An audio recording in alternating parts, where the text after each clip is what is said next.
Hello friends, आप सभी का स्वागत है अपने यूट्यूब चैनल सिंपल पेपर पर। आज हम डिस्कस करेंगे इलास्टिसिटी ऑफ डिमांड के बारे में। लास्ट सेशन में हमने सीखा लॉ ऑफ डिमांड, जहां पर किसी कमोडिटी के प्राइस और उसके डिमांड में नेगेटिव रिलेशनशिप होता है by keeping other factors constant. अब हम सीखेंगे कि डिमांड में कितना चेंजेस आता है प्राइस में थोड़ा सा भी चेंजेस आने की वजह से। Okay, so let's start.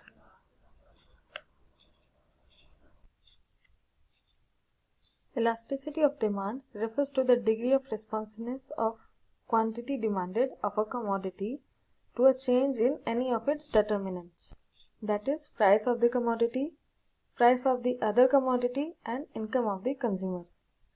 मतलब किसी भी commodity के determinants जैसे price of the commodity या दूसरे commodity का price या फिर income, इनमें अगर कोई change आता है तो फिर demand कैसे response करेगा, उसको हम elasticity बोलते हैं। इसको सरल भाषा में समझेंगे। आपके हाथ में एक रबर बैंड है, आप उसे खींचते हो तो क्या होगा, वो एक्सपैंड होगा। तो जो आप खींच रहे हो वो एक फोर्स है, आप उस पर एक फोर्स अप्लाई कर रहे हो तो रबर बैंड स्ट्रेच हो रहा है, वो एक्सपैंड हो रहा है। तो ये इस तरीके से रिस्पॉन्स कर रहा है खींच के। उसी तरीके से डिमांड की इलास्टिसिटी है कि जो डिमांड के फैक्टर्स होते हैं उसमें कुछ चेंजेस आता है तो हमारा डिमांड किस तरह से रिएक्ट करता है, उसको हम इलास्टिसिटी ऑफ डिमांड बोलते हैं। उसको मैंने इजी टर्म में यहाँ पे लिखा है, therefore it is a measure of how sensitive the quantity demanded of a commodity is to change in any of the factors influencing demand।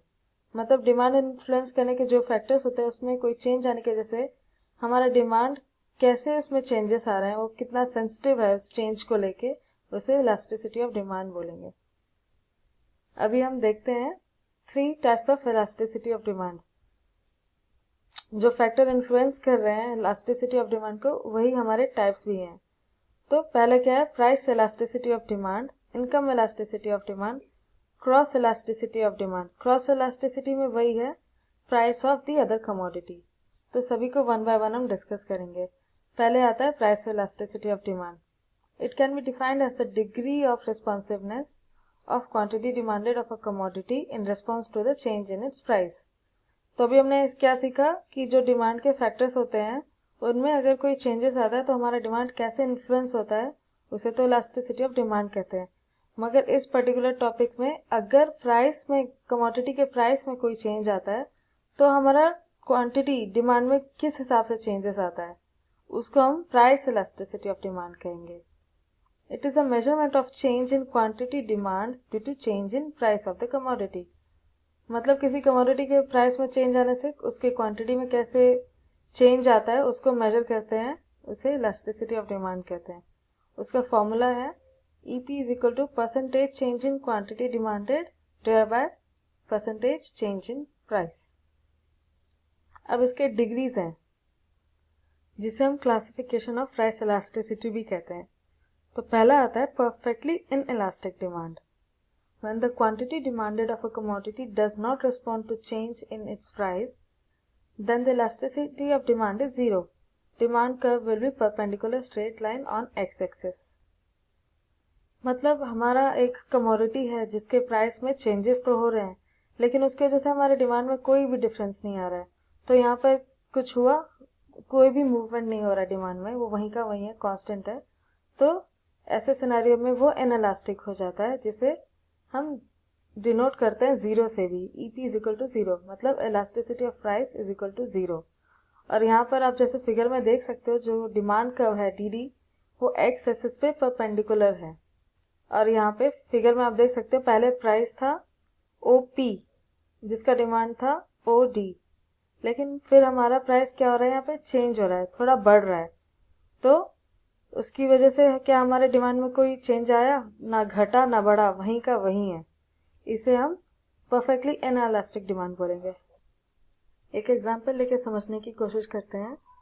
Suppose एक मैच बॉक्स, उसका प्राइस बढ़ता है तो क्या उसके डिमांड पे उसका कोई असर पड़ेगा?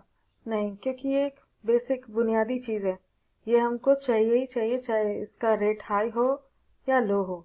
तो उसका डिमांड पहले जैसा ही रहेगा क्योंकि लोग खरीदेंगे ही। तो इसका मतलब क्या हुआ, प्राइस ने डिमांड को अफेक्ट नहीं किया। इसलिए यहाँ पे डिमांड इनइलास्टिक रहेगा। तो नेक्स्ट अब देखते हैं क्या है। नेक्स्ट है परफेक्टली इलास्टिक डिमांड। ये इनइलास्टिक डिमांड का टोटली अपोजिट है। Under this scenario a negligible change in the price leads to a greater change in quantity demand. A small fall और rise leads to greater change in demand. मतलब इस scenario में क्या होता है, अगर किसी कमोडिटी का प्राइस में थोड़ा सा भी चेंज आ जाता है या बढ़ जाता है, घट जाता है, माइनर चेंज ही लेकिन, तो उसके डिमांड में उसकी वजह से ह्यूज चेंज आ जाता है। तो इसलिए यहाँ पे इलास्टिक है डिमांड। पर आप इसमें एग्जांपल हम लेते हैं ग्रोसरी आइटम्स का। ग्रोसरी का एग्जांपल इसलिए ले रहे हैं क्योंकि यहाँ पर बहुत सारे सब्स्टिट्यूट्स अवेलेबल रहते हैं। तो अगर मैगी का प्राइस बढ़ जाता है तो क्या आप इसको खरीदोगे? नहीं, आप सब्स्टिट्यूट देखोगे। तो आप सनफीस्ट yippee नूडल्स देख सकते हो, टॉप रामेन देख सकते हो। तो इस तरीके से थोड़ा सा चेंज आया मैगी के प्राइस में, लेकिन इसका एक बड़ा उसका इम्पैक्ट दिखता है, डिमांड शिफ्ट हो जाता है मैगी से टॉप रामेन की ओर। तो यहीं पे इस फिगर में वही शो कर रहे हैं, हल्का सा प्राइस थोड़ा सा इंक्रीज हो रहा है। ये बस मैंने नेम सेक के लिए यहाँ पर दिखाया है to show the change in the price. लेकिन फिर क्या होता है, क्वांटिटी का डिमांड बढ़ गया उसके सब्स्टिट्यूट आइटम के लिए। तो वैसी वर्सा, अगर मैगी का डिमांड घट जाता तो मैगी का प्राइस घटता तो मैगी का ही डिमांड बढ़ता। तो फिर ये यहाँ पे आ जाता फ्रॉम OQ टू OQ0। तो परफेक्ट इलास्टिक डिमांड से हमें ये समझ आता है कि प्राइस में थोड़ा सा भी माइनर चेंज होगा, उससे हमें डिमांड में बहुत ह्यूज इम्पैक्ट दिखेगा। इसीलिए इसको डिनोट करते हैं EP is equal to infinite. Next है unitary elastic demand. When a given percentage change in the price of a commodity causes an equivalent percentage change in the quantity demanded। मतलब अगर किसी commodity के price में एक certain जैसे change आता है तो उतना ही एग्जैक्ट चेंज उसके डिमांड में भी आएगा, इसलिए इसे यूनिटरी कहते हैं। और यहाँ पे हम इसको EP इज इक्वल टू 1 बोलते हैं, या फिर delta P is equal to delta Q। Delta मतलब चेंज होता है, मतलब प्राइस में जितना चेंज आया उतना ही हमारे डिमांड में भी चेंज आया। मतलब अगर प्राइस 5% इंक्रीज हुआ है तो उसका डिमांड 5% डिक्रीज हो जाएगा। तो यहाँ पे ये बराबर है, इसलिए यूनिटरी इलास्टिक डिमांड कहते हैं। नेक्स्ट है इलास्टिक डिमांड। मतलब यहाँ पे हम बात कर रहे हैं इलास्टिक ही रहेगा पर वो थोड़ा ज़्यादा इलास्टिक है, तो उसके बारे में बात करते हैं। The proportionate change in quantity demand is greater than the proportionate change in price of a commodity। मतलब कि यहाँ पे प्राइस, किसी कमोडिटी का प्राइस है उसमें थोड़ा सा ही इंक्रीज या डिक्रीज हो रहा है, लेकिन उसकी वजह से उसके डिमांड में बहुत ज़्यादा डिफरेंस आ जाता है, तो उसे मोर इलास्टिक बोलेंगे। क्यों? क्योंकि एक छोटे से प्राइस के चेंज को ये बहुत ज़्यादा उसका इम्पैक्ट हो रहा है, तो मतलब बहुत ज़्यादा है इलास्टिक यहाँ पे डिमांड। तो अगर प्राइस 10% गिरता है तो उसका डिमांड यहाँ पे क्या होगा, ज़्यादा बढ़ रहा है, ज़्यादा है इलास्टिक है डिमांड तो बढ़ रहा है ज़्यादा। तो 10% डिक्रीज होने की वजह से उसमें 15% इंक्रीज हो जाता है डिमांड। इससे हमें पता चलता है कि यहाँ पे डिमांड कितना ज़्यादा रिस्पॉन्सिव, कितना सेंसिटिव है। नेक्स्ट है इन इलास्टिक डिमांड और लेस इलास्टिक डिमांड। यहाँ पर क्या होता है, The proportionate change in price is greater than the proportionate change in demand। मतलब यहाँ पे प्राइस में बहुत भारी अंतर दिख रहा है, बहुत ज़्यादा चेंजेस आ रहे हैं, लेकिन उसका इम्पैक्ट डिमांड पे ज़्यादा नहीं हो रहा है, डिमांड थोड़ा सा ही चेंज हो रहा है, तो इसे लेस इलास्टिक डिमांड बोलेंगे। नेक्स्ट डिस्कस करते हैं factors affecting the price elasticity of demand. मतलब प्राइस इलास्टिसिटी डिमांड को क्या क्या अफेक्ट करता है देखते हैं। पहला है availability of substitutes. If a commodity has many substitutes its demand is likely to be elastic. जैसे कि मैंने बताया अभी मैगी का एग्जांपल लेके, ग्रोसरीज में बहुत सारे सब्स्टिट्यूट्स अवेलेबल रहते हैं, तो मैगी के प्राइस अगर बढ़ जाता है तो क्या होगा, टॉप रामेन का डिमांड बढ़ जाएगा। मतलब यहाँ पे प्राइस में चेंजेस की वजह से डिमांड पे उसका बहुत बड़ा इम्पैक्ट आता है, इसलिए इलास्टिक बोलते हैं।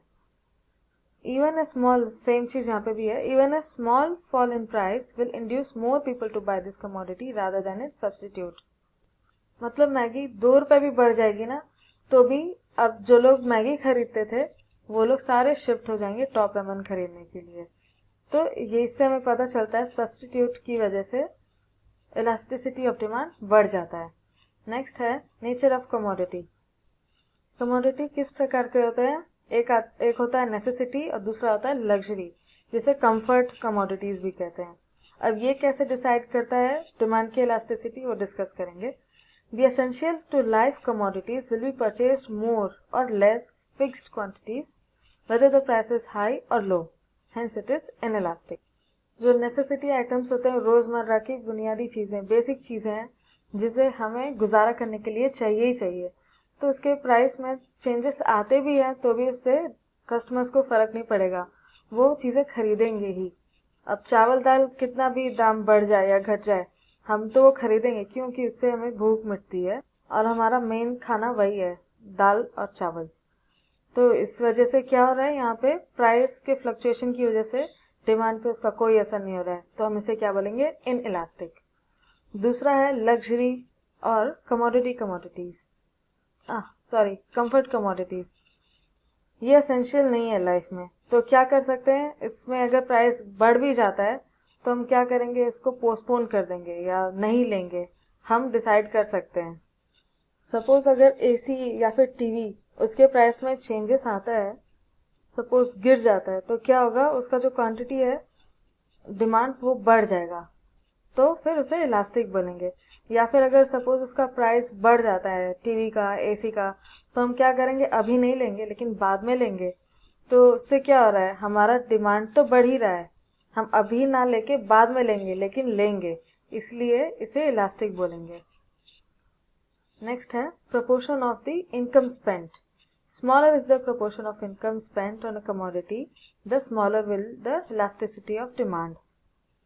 जैसे कि सोप हो गया, सॉल्ट हो गया, मैच बॉक्स हो गया, ये सारे इनइलास्टिक है और कंज्यूमर अपनी इनकम का बहुत छोटा प्रोपोर्शन इसमें स्पेंड करता है। तो अगर इन सब चीजों का प्राइस बढ़ता भी है तो कंज्यूमर को उससे उतना फर्क नहीं पड़ेगा, उनके बजट में कोई चेंजेस नहीं आएंगे, क्योंकि वो जितना क्वांटिटी पहले लेते थे अभी भी लेंगे, तो ये इनइलास्टिक है। और दूसरी तरफ चीजें हो गई, जैसे कपड़े हो गए, फर्नीचर हो गए, इसका डिमांड इलास्टिक रहेगा। क्यों? क्योंकि कंज्यूमर के इनकम का मेजर पोर्शन इन सब चीजों में ही खर्चा होता है, तो इस तरह से यहाँ पे इलास्टिक होगा। नेक्स्ट है the number of uses of commodity. The greater is the number of uses to which a commodity can be put to, the greater will be its price elasticity of demand. अगर किसी commodity का price high है तो हम क्या करेंगे, उसे खरीदेंगे तो जरूर, लेकिन उसका सिर्फ इम्पोर्टेंट यूज ही करेंगे, जो सबसे इम्पोर्टेंट है वह उसी तरीके का यूज करेंगे, बाकी चीजों में नहीं लगाएंगे, जिसकी वजह से डिमांड स्मॉल रहेगा, मतलब इनइलास्टिक रहेगा। पर अगर किसी कमोडिटी का प्राइस गिर जाता है तो अभी हम क्या करेंगे, जो जरूरत उसका सबसे इम्पोर्टेंट यूज था वो तो करेंगे ही, साथ में उसके और भी डिफरेंट यूजेस करेंगे। सपोज इलेक्ट्रिसिटी का एग्जाम्पल ले लेते हैं। अगर इलेक्ट्रिसिटी थोड़ा महंगा है तो हम क्या करेंगे, सिर्फ उसे लाइटिंग पर्पज के लिए यूज करेंगे। पर अगर उसका दाम गिर जाता है तो अभी क्या करेंगे, लाइट के साथ साथ उसको हम कुकिंग में भी यूज कर सकते हैं, पानी गर्म करने के लिए यूज कर सकते हैं। तो इस तरह से उसके यूसेज बढ़ जाते हैं, जो कि हमारे इलास्टिसिटी ऑफ डिमांड को इम्पैक्ट करता है। नेक्स्ट पॉइंट है time factor. Price elasticity is generally low for the shorter period as compare to the long period. मतलब शॉर्ट पीरियड के लिए हमारा जो प्राइस इलास्टिसिटी है वो कम रहेगा, पर लॉन्ग पीरियड में जाते हैं तो वो बढ़ जाएगा। पहला रीजन है कि कंज्यूमर को अपना टेस्ट प्रेफरेंस सेट करने में, एडजस्ट करने में टाइम, पर लॉन्ग टर्म में देखा जाए तो जो टेस्ट प्रेफरेंस है वो सब सेट हो चुके हैं, उसका पैटर्न सेट हो चुका होता है। और दूसरा रीजन है, जब मार्केट में कोई सब्स्टिट्यूट गुड आता है तो उसके लिए भी आपको टेस्ट प्रेफरेंस डेवलप करने में तो टाइम लग जाता है ना। या हो सकता है आप उसे ना खरीदो, या खरीद भी रहे हो तो उससे एडजस्ट होने में टाइम लेता है, इस वजह से हम उसको इनइलास्टिक बोलने लगते हैं। पर जब उसी सब्स्टिट्यूट आइटम को आप टाइम देते हो, लॉन्ग टर्म में क्या होता है, आपका टेस्ट प्रेफरेंस सेट हो चुका होगा उस पर्टिकुलर कमोडिटी के लिए, तो अभी क्या होगा, उसकी डिमांड बढ़ जाएगी, मतलब इलास्टिसिटी उसका इंक्रीज हो जाएगा। दूसरा है postponed of consumption. Demand for a commodity is elastic if it's consumption can be postponed. अगर किसी भी कमोडिटी का कंजम्पशन हम पोस्टपोन कर देते हैं तो इसका मतलब क्या है कि उसका जो डिमांड है वो इलास्टिक है। अब जैसे कपड़े हैं, क्लोथिंग, उसका कंजम्पशन हम लोग पोस्टपोन कर सकते हैं। उस वजह से क्या होगा कि अगर कपड़ों के दाम बढ़ जाते हैं तो फिर बहुत ह्यूज मात्रा में उसकी डिमांड कम हो जाएगी। मतलब यहाँ पे प्राइस के चेंज की वजह से डिमांड पे बहुत बड़ा इम्पैक्ट कर रहा है, तो उसे हम इलास्टिक बोलेंगे, डिमांड इलास्टिक है। But on the other hand, अगर आप एग्जाम्पल में फूड लेते हैं, उसका प्राइस चेंज होता है, बढ़ रहा है, तो क्या होगा कि आप पोस्टपोन कर पाएंगे उसका कंजम्पशन? नहीं, आपको तब का तभी कंजम्पशन करना होगा। उस वजह से क्या है, प्राइस के बढ़ने की वजह से भी डिमांड में कोई चेंज नहीं आ रहा है। जितना हमें पहले चाहिए था हम अभी भी उतना ही लेंगे। इसे कहते हैं पोस्टपोन ऑफ कंजम्पशन।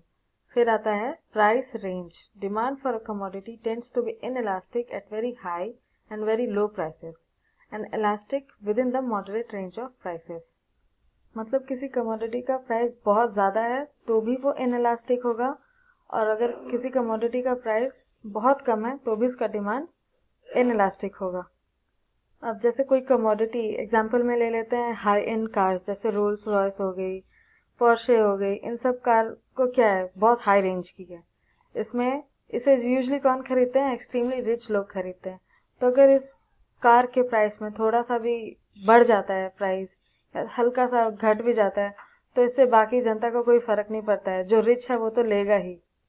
तो फिर यहाँ पर डिमांड इनइलास्टिक होती है।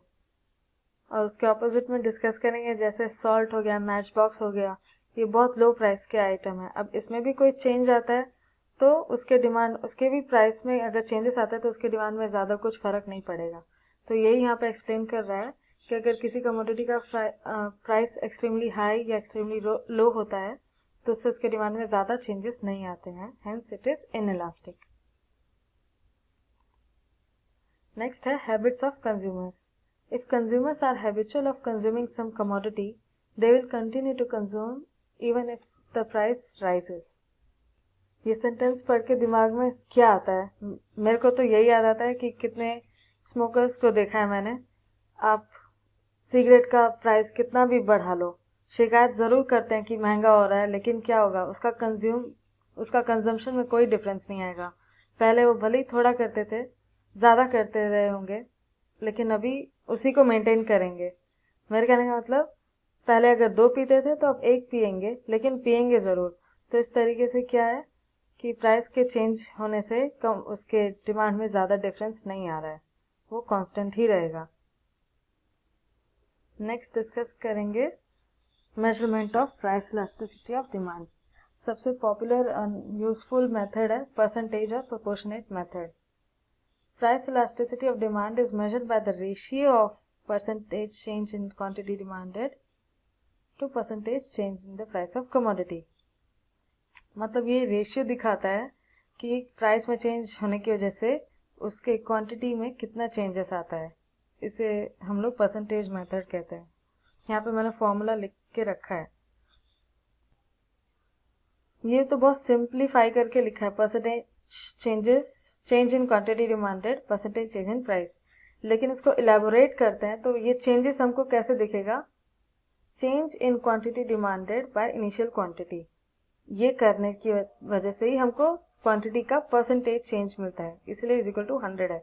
सिमिलरली प्राइस का change in price divided by initial price into 100, ये करने से हमें ये मिलता है परसेंटेज चेंज इन प्राइस। उसे मैंने यहाँ पे नोटबुक में लिखा है। तो जब आप इसको ऐसे यहाँ पे लिखा हुआ है, इसको हम लोग यहाँ पे फिगर्स में डालते हैं।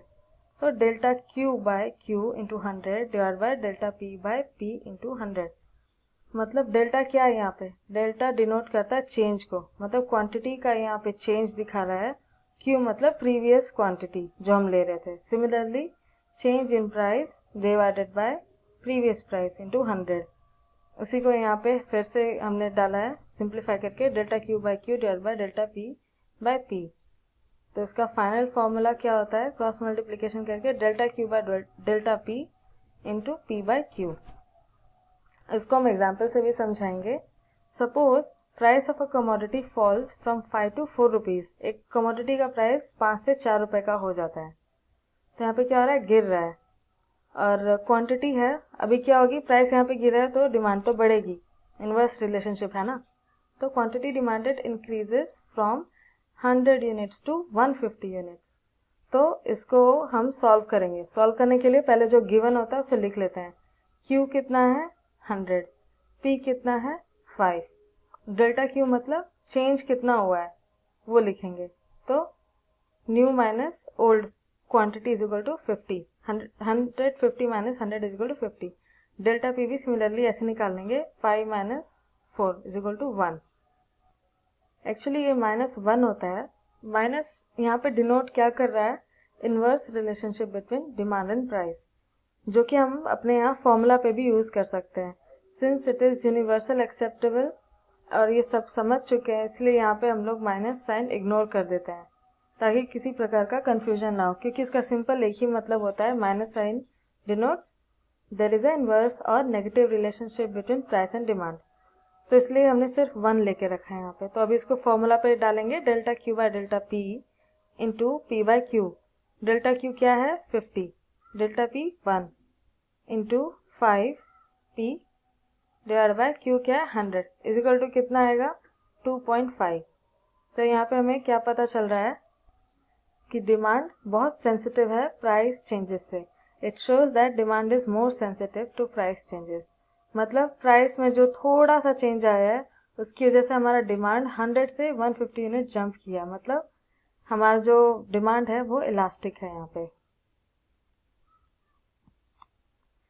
अभी नेक्स्ट डिस्कस करेंगे। हमने 3 टाइप के इलास्टिसिटी ऑफ डिमांड पढ़ने हैं। पहला हमने पढ़ लिया प्राइस इलास्टिसिटी ऑफ डिमांड, अभी पढ़ेंगे इनकम इलास्टिसिटी ऑफ डिमांड। तो income elasticity of demand measures the degree of responsiveness of quantity demanded of a commodity changes in income of the consumers। मतलब कंज्यूमर के इनकम में changes आने की वजह से किसी कमोडिटी का डिमांड कैसे इम्पैक्ट होता है उसे हम इनकम इलास्टिसिटी ऑफ डिमांड कहेंगे। और इसमें भी डिफरेंट टाइप्स हैं। पहला है positive income elasticity of demand.